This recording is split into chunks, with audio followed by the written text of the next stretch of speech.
Good morning, guys. So today's video, we're gonna highlight somebody that's awesome. Her name's Helen, and what's real interesting about her story is the fact that her roots actually come from Asia, from this part of the world. But she spent her childhood growing up in South America, in Bolivia to be exact. And just last year, she decided to pull the trigger and relocate to Thailand and work remotely from Bangkok. So today it's a Sunday, so we're just gonna spend basically the entire day with her from morning to evening, dive into what her life looks like here, the technicalities as part of that. Before getting into it though, I just wanted to mention that if you're thinking about moving to Thailand and you're in the research phase, just gathering some initial information, then I'd highly recommend you check out my 8-part series all about relocating here the right way. So far, more than 1,000 people have gone through that. And with that said, time to go to Phrom Phong and meet up with Helen.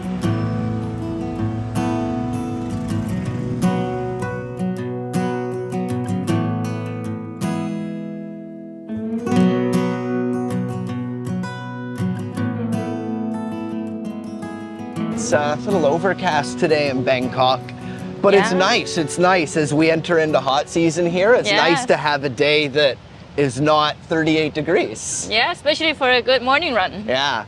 Yeah, so where are we at right now? Right now we are at the Bench City Park. Cool. Here on Sukhumvit Road near the BTS Phrom Phong station. Nice, and is this kind of your morning run spot? This is where you come to start a lot of your days? Yes, one of my running routes around this area. So I try to run a few times a week. Cool. Either in the mornings or in the evenings. Yeah, you seem like you're pretty active. We're gonna get into some Muay Thai later on today. Yeah. Some good stuff. And then can you just share a little bit about your background? You know, where you come from, what brought you here? And yeah, just a little bit as to your journey to Thailand. Sure. So I am originally born and raised in Bolivia, in South America. But my parents are from Asia. My mom is from Taiwan. My dad is of Chinese, Indonesian background. And they just met and got married in Bolivia. And that's where me and my brother grew up until university. We went off to China to study. And after that, I moved to Taiwan. And after Taiwan, I found myself here in Bangkok.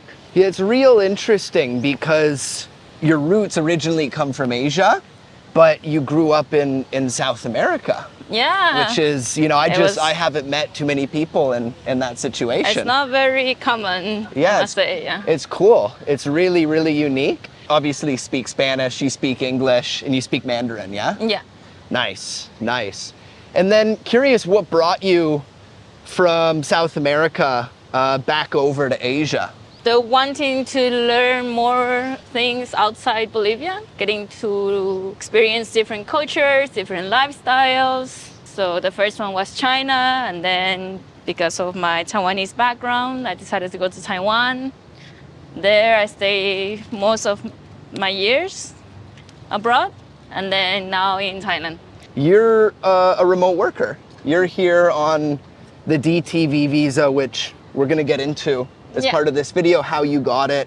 I think you did it in a really, really interesting way, a really fun way. So we'll talk about that. But yeah, I'm gonna just spend a day with you here, go through a bit of your daily routine. When did you pull the trigger? When did you actually move over here? I landed on my DTV visa officially last year in September. And is life here treating you pretty good so far? So far so good. Yeah? Nothing majorly wrong so far. Nice. Everything good so far. Met some friends, although most of them left. So Bangkok is a very transition city. Lots of people come in and they go. A lot of people coming and going. That's one of the things in remote worker land here in Thailand, particularly in Bangkok, I guess, is it's super transient. A lot of people come here for 6 months, for a year, and then leave. So, you know, the con of that is obvious. Once you really start getting close with somebody, it's very common that they end up going back to their home country or move on to their next destination. That's the obvious con. But I guess the pro of that is, you know, if you're here for a while and if you're here for some time, you end up building kind of a global network with friends Yeah, from that's right. all And there's sorts always of different also the people countries. that actually live here long term. Just haven't got to know them yet.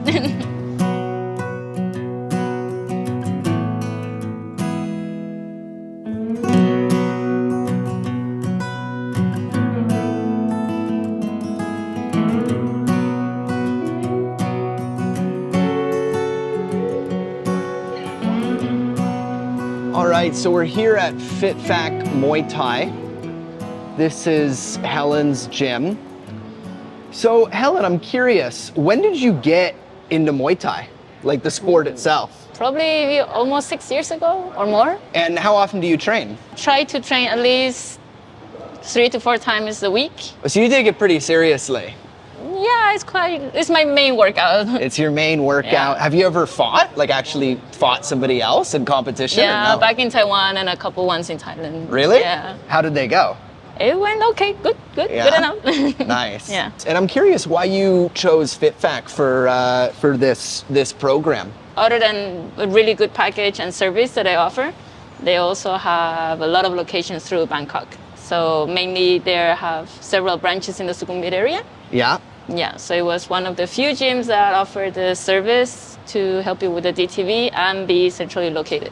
Got it. Got it. So we're at the Ekamai location now in Gateway Ekamai, Gateway Yeah. Mall that is. Is this the one that you normally come to, being in Phrom Phong? Yes. Yes, Cool. well, I'm right in the middle of Ekamai and another one in Plunchit, BTS. Got it. But Got it. I So like this either one or, better, yeah. either or would work for you, but you like this one. Yeah. And then how important is it for you, to stay active here? Like Bangkok is such a big city. It's so overwhelming. And honestly, it's so easy to simply not leave your condo because it's such a convenient place. How important is it for you to stay active and keep up with your Muay Thai, keep up with your activities, keep up with your athletics? For me, it's one of the main foundations of my day-to-day. Yeah. I believe in staying fit and active, no matter at what age, even if you get older or even if you're young, especially if you have like a sedentary work. If your job is very sedentary, sitting down a lot in front of the computer.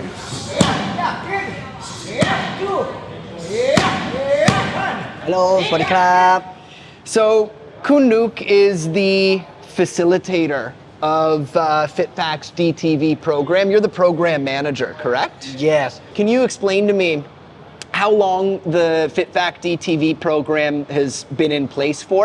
How long have you guys had it? And how many students have gone through it so far? Okay, so we started the DTV program since September last year, and so far we have a successful client around 160 clients. Got it. Okay. Okay, so if you want to get the DTV visa with Muay Thai training, you must buy our package. It's for the 45 sessions and unlimited group classes with the 9-month validity. And you have to choose the embassy to apply the visa with, and you use our acceptance letter to submit your application. And so when does that happen? Does that happen before they apply? You give them the letter? Yes. Or does that happen after they apply? Okay, well, so we will issue the letter for you before you submit your application. Okay, so you use our letter. We guarantee 100% refund if your application is rejected. Yes. Got it. Got it. Okay. So back to the steps. Go to your website, Yep. send an email. You advise them on where they should be applying. Sure. They go ahead, make payment. Yes. You issue them the letter. Yes. The certification letter for the Muay Thai school.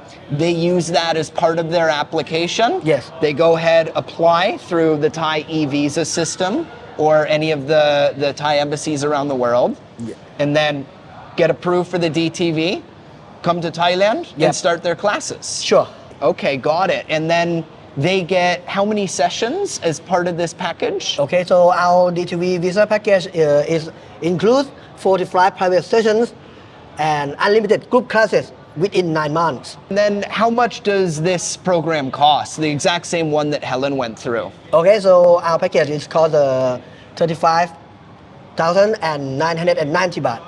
35,990 baht, all inclusive. Yes.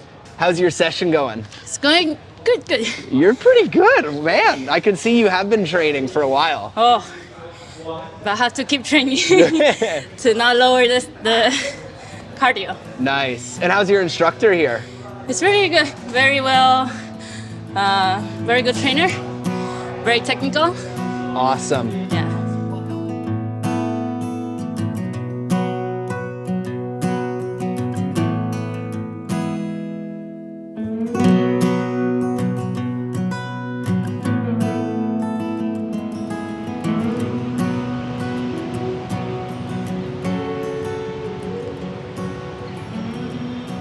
BTS is amazing, huh? Yeah, it's very convenient and affordable.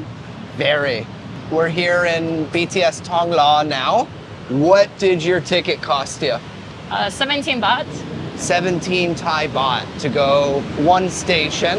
And then when you come here, how do you normally do it? Is this kind of the normal way you get to this paper planes project, or do you sometimes take a grab bike? Do you have your own scooter that you drive around, your own car? No scooter cars for me here, not yet.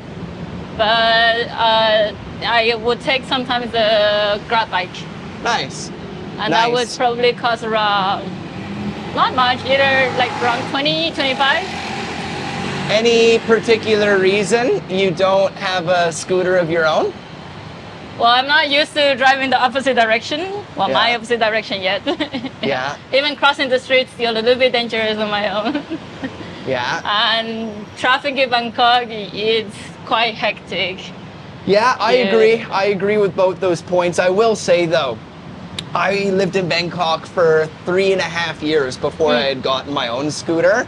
I just got a little Honda Click 125. Yeah, Pretty simple bike, but it's changed my life in Bangkok. I'm sure. You know, it's like, yes, this BTS system is really amazing.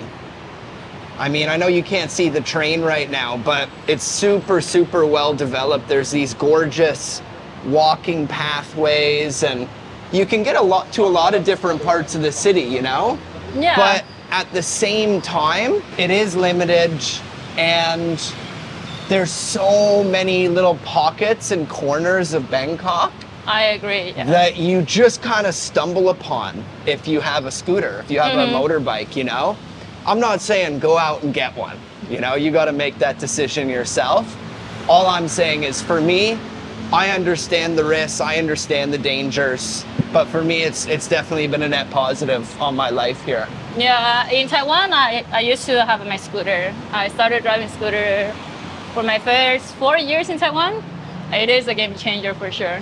It's just, it makes it so quick and Yeah, speedy you have to like get around. so much more independent. It's easier to get to everywhere. Parking is never an issue, I think. Now, can you lane split in Taiwan? Like, do you know how here you're allowed to cut through the cars just like this? Right here? Yeah, but in a limited way. Like sometimes there's like the most inner lane is not allowed for the bikes to go on. Yeah. But the outer two lanes, yeah, you can kind of like move between them. I will say, sometimes I do scratch my head at the way that the driving is done here. Yes. You know, I'm sure you know this, Helen, but Thailand actually has some of the most dangerous roads in the world. Yes. But also I've noticed that people, like there's no road rage here. No. As far as in my experience, no?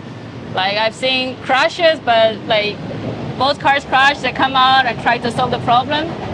Whereas in other parts I've seen, they come out and start fighting, arguing, blaming each other. But here's like, everything is very sabai, like they say it. Yeah, most definitely. Most definitely. I think it's a good thing, but also sometimes I think it's a bad thing, to be honest. Yeah. Like, don't get me wrong. Does it feel good, you know, being involved in a road rage incident? Of course not. Road rage it's lame, you know, it's super lame. But at the same time, I do still think that sometimes, like, if you cut somebody off in a really dangerous way, Yeah. and somebody gives you the horn like they would back home, you know, it's a little bit of a negative feedback loop, and you think like, oh yeah, I messed up there. Whereas here they don't have it, and so the amount of times you just get cut off time and time again, and you know, people drive dangerously in a lot of ways. As bad as the traffic in Sukhumvit gets, honking is like the sound pollution from honking is not as severe as one would imagine by looking at the videos or the pictures of Bangkok. Yeah, honking is not very common either. Just got to be careful. Just got to be really careful, because you can see, you know, people hanging with their feet off to the side, no helmets. It's it can be deadly. All right, let's get in here.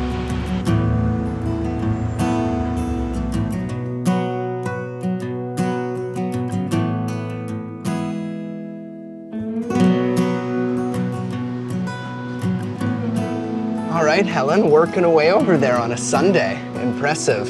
So explain to me this place here, Paper Plane Project. So it kind of has a co-working space feel to it. Yeah, it's but a very... there's no fees. It's just, no, you know. You're mainly paying for what you're going to consume, which is probably a drink.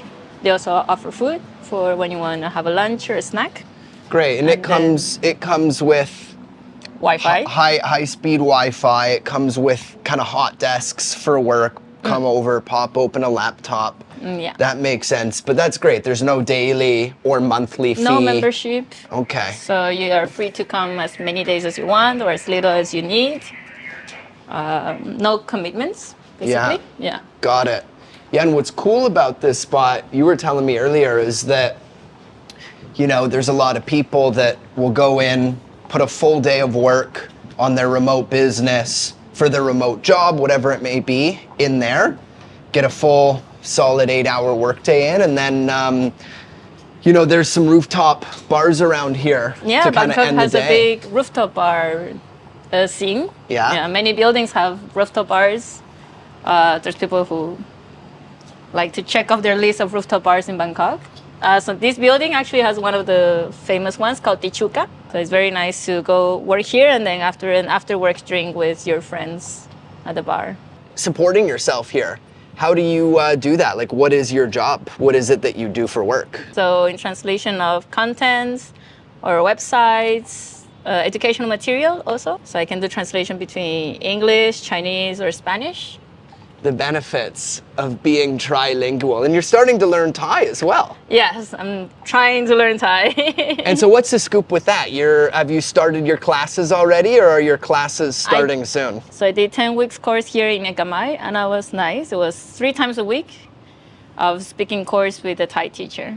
Nice. So if you're interested in getting translation services done, whether it be for educational materials, corporate websites, you know, personal content, corporate content, anything of this nature, I'll leave Helen's work email below. You can feel free to reach out to her. I guess, you know, with the world becoming so much more connected now, it's probably a decent skill to have. Yeah, it's quite handy and useful. That's a cool thing with this whole remote work phenomenon. You know, there's some people that it doesn't work for. There's some people that prefer or need to go into an office every day to be able to focus and dial in. But I really think that if you're somebody that is able to exercise a solid amount of discipline and not get caught up in all the activities there are to do in places like Bangkok, and instead like consistently put in, you know, a full work day on your terms. I honestly think remote work is something that's really, really interesting, and you know, I'm happy that it exists. It's a great way to see the world, I think. I understand it's not the cup of tea for everybody, but it's definitely something that I've been looking up to when people did it. When I would travel and I met a lot of remote workers, it was always something in me like, if they can do it, I should be able to do it. Yeah. So I took the leap of faith last year to do it. Awesome. Yeah, and I think one thing that is a common misconception about the whole I don't even like to use the word digital nomad because I think it's a little bit lame, to be honest. So we'll call it remote workers. But I honestly think one of the big misconceptions of it is that, you're working an hour, 2 hours a day from a hammock on the beach on your laptop, making, millions of dollars. I wish that was a reality. It's not reality. What you see online, a lot of that is not true. A lot of that's fabricated. I guess it does exist. There are people that do it, but for the vast majority of remote workers, that's not reality. For the vast majority of remote workers, it's people that simply work remotely for a traditional company. It gets glamorized, I think. But in reality, the greatest part of it isn't working from a hammock on the beach. It's simply the ability to establish a home base in a place like Bangkok. A place that you prefer. A place that you prefer, a place that you feel most yourself in. Yeah. A place that you can lean into who you truly are and that you love. And then from there, build a career, an online career in a place that you love. Find your community, find your people. Yeah, and do it in just a very realistic way. I think if you go into it with the right mindset, then it's a great life to be had, I guess is what I'm getting at here.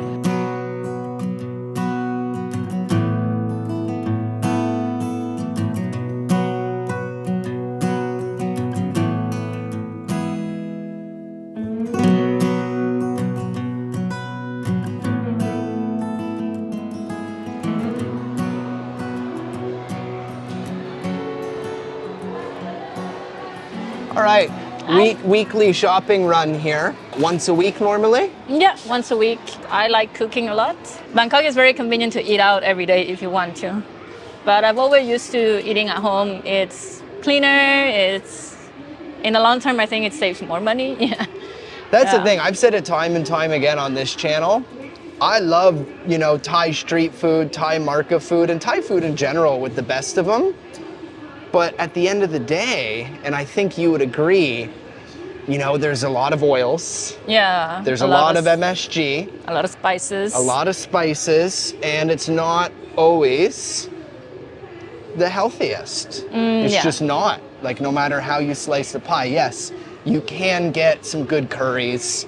You can get some clean dishes at these Thai markets, but,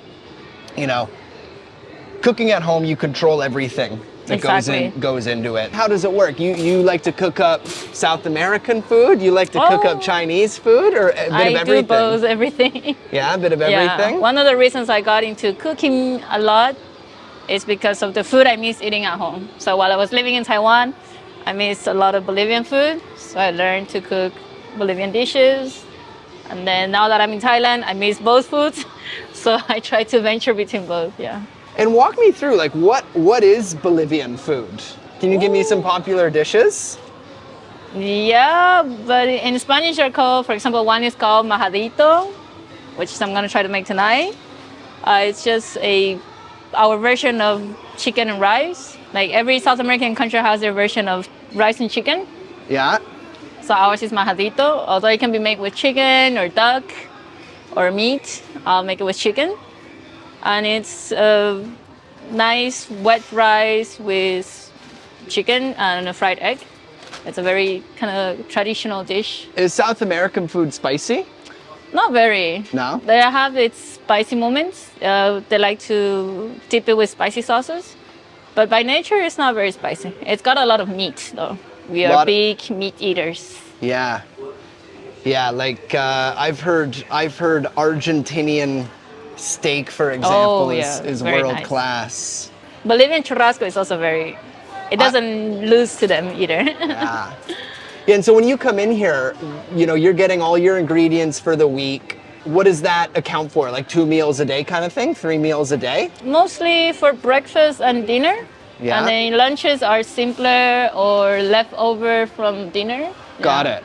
Nice. And do you find that the ingredients are of decent quality here in Thailand? Like they would compare to, what you could find in Taiwan or anywhere else you've ever lived? Yes. I think the only thing that I find is short from compared to Bolivia might be beef. Yeah, beef is a bit pricier. It's less. It's harder to get a good quality beef. It's way harder to get good quality in a beef supermarket. here. You have to go to special butcheries or shops to get them. Yeah. But pork is really nice. Yeah, Pork, yeah. chicken. I always find, like, I can't speak to Helen's experience in Taiwan or Bolivia, but I could speak to my experience in Canada. And I'd imagine it would be the same in the United States, but I find the beef back home, back in those two places, is far superior to the beef here. But I find the pork here to be far superior to the pork where I'm from back definitely. home. Chicken, I think, is chicken no matter how you do it. It's just chicken. So it's, you know, neither here nor there. I will say though, Thailand does have some great beef for cattle farms in Khao Yai area. Oh. Have you ever heard of Khao Yai National Park? Yes, it's up north, right? So I don't know if it has to do with the elevation there, the climate. Maybe somebody can let me know, but really, really good quality steaks there. Go to Khao Yai? Yeah, make a weekend trip out of it. Go up for a couple nights. There's a lot of great homestays and kind of like glamping there, and it's a gorgeous national park. Yeah. So it's a fun little weekend away from Bangkok. It's actually been on my bucket list of visiting places in Thailand. You should totally do it. Yeah. And then I think Thailand also has a great variety of fresh produce like veggies and fruits. Lots of fruits you cannot find elsewhere but in Thailand, or it's harder to find, even in Taiwan. Yeah. And at the affordable prices. So yeah, guys, this is it. We're on Big C, which is one of the major Thai grocery chains. There's Big C, there's Lotus, there's Macro, each of which are a little bit different, but by and large, you're gonna be able to find the bulk of what you would want at these Thai grocery stores, no matter what country you come from or what food you're looking for. There are some limitations, as Helen was saying, about really great beef and things like this, but you know, you'll be able to find what you need.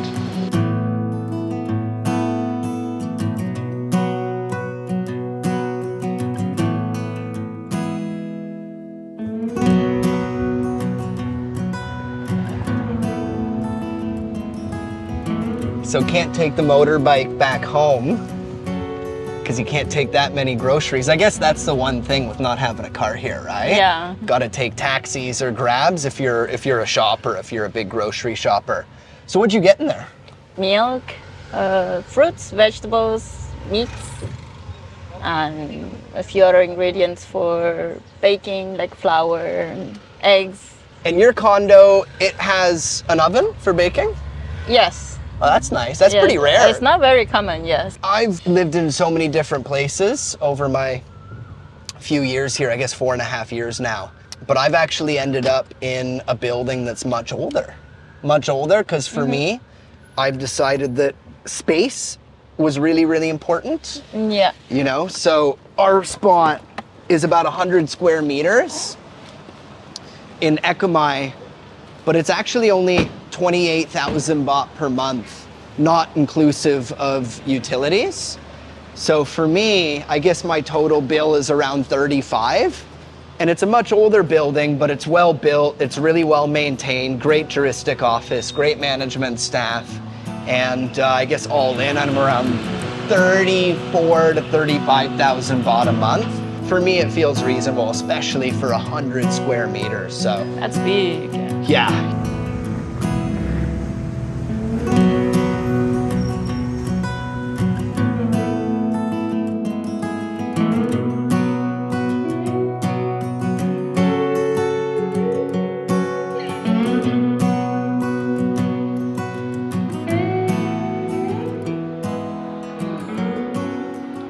All right, I figured I'd let Helen get back to her dance class there, her salsa class. But yeah, guys, there you have it. A full day in the life of a remote worker here in Bangkok from morning to evening. It's pretty late now.